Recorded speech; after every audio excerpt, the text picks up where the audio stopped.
అన్నదాన ప్రసాద కార్యక్రమం శ్రీ శ్రీ శ్రీ తోట మైసమ్మ దేవి దేవస్థానం నందు ఈరోజు మధ్యాహ్నం 12:30 అన్నదాన కార్యక్రమం నిర్వహించినట్లు ఆ కాలనీ ఆలయ కమిటీ పెద్దలు తెలిపారు.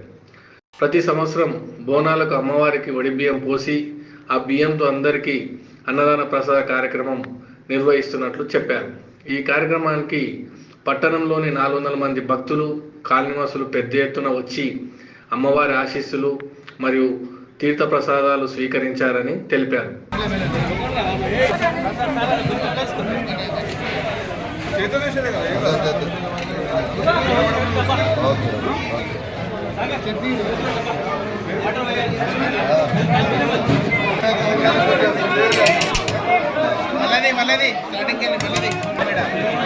మళ్ళీ మంచిగా చట్నీ పక్కకి సాంబార్